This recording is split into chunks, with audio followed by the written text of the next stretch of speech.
Hello viewers, আসসালামু আলাইকুম। Welcome back to my channel cookings with Rayan's mom. আমার আজকের রেসিপি শিং মাছ দিয়ে মাছকলাইয়ের ডাল। আমি এখানে মাছকলাইয়ের ডালটা খুব সহজ রেসিপিতে করে দেখিয়েছি, আর খেতে অনেক বেশি মজা হয়েছে। চলুন কথা না বাড়িয়ে আমি দেখিয়ে দিচ্ছি আজ মজার এই রেসিপিটি আমি কীভাবে তৈরি করেছি।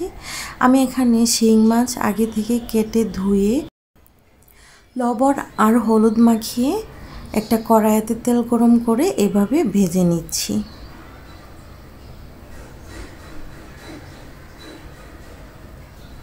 আমার ভাজা কমপ্লিট হয়ে গেছে। এমন বাদামি রঙের হয়ে আসলে আমি সেই মাছগুলো তুলে নিচ্ছি।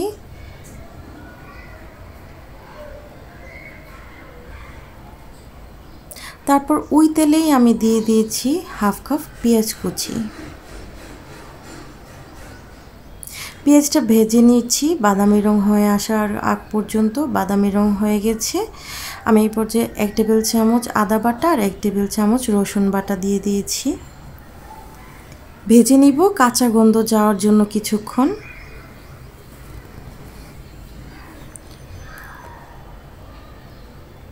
ভাজা হয়ে গেছে। এখন আমি এখানে দিয়ে দিয়েছি সামান্য একটু পানি, দিয়ে দিয়েছি স্বাদ মতো লবণ, আর দিয়ে দিচ্ছি গুঁড়া মশলা। এখানে নিয়েছি হাফ চা চামচ হলুদের গুঁড়া, হাফ চা চামচ মরিচের গুঁড়া, 1 চা চামচ জিরার গুঁড়া, আর ধনিয়ার গুঁড়া নিয়েছি হাফ চা চামচ।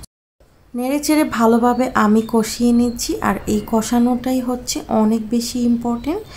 একটু পরপর পানি দিয়ে দিয়ে কষাতে হয়, তাহলে রান্না মজা হয়। কাঁচামরিচ ফালি করে রাখা দিয়ে দিয়েছি 4-5টা। আর এই পর্যায়ে আমি দিয়ে দিয়েছি আমার আগে থেকে ভেজে রাখা মাছ। তেল উপরে এইভাবে ভেসে আসলে তারপর আমি একটু পরপর অল্প অল্প পানি দিয়ে ভালোভাবে মশলাটা কষাবো। আর এইভাবে কষিয়ে রান্না করলে তরকারির টেস্ট অনেক বেশি বেড়ে যায়। আমি এখানে আরও একটু পানি দিয়ে দিয়েছি। আর এভাবে আমি আরও কিছুক্ষণ জাল করে কষিয়ে নিচ্ছি মশলাটা। এটা খুব বেশি ইম্পর্টেন্ট। এই কাজটা করলে কিন্তু রান্না অনেক বেশি মজা হয়। আমরা কম বেশি একই রকম মশলা দিয়ে রান্না করি, কিন্তু তারপরও অনেকেরটা মজা হয়, অনেকেরটা মজা হয় না। রান্নায় এই টিপসগুলো ইউজ করলে রান্না অনেক মজা হয়। আমার আগে থেকে ভিজিয়ে রাখা মাসকলাইয়ের ডালটা আমি এখানে দিয়ে দিচ্ছি। আমি এখানে 1 কাপ মাসকলাইয়ের ডাল 1.5 কাপ পানি দিয়ে আগে থেকে ভিজিয়ে রেখেছিলাম। আর ভিজিয়ে রাখলে অনেক বেশি নরম আর সফট হয়, ডালটা তাড়াতাড়ি সিদ্ধ হয়ে যায় আর খেতে অনেক মজা হয়।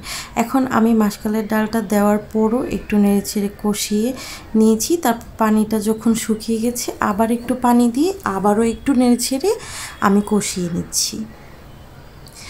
পরপর এভাবে পানি দিয়ে দিয়ে আমি কষিয়ে রান্না করছি। আর এটা অনেক বেশি ইম্পর্টেন্ট রান্নার ক্ষেত্রে।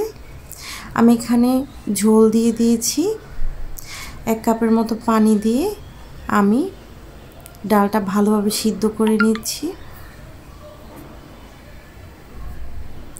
আমার রান্না প্রায় কমপ্লিট, ডালটা সিদ্ধ হয়ে গেছে। এই পর্যায়ে আমি নামানোর 5 মিনিট আগে ধনেপাতাগুলো দিয়ে দিব।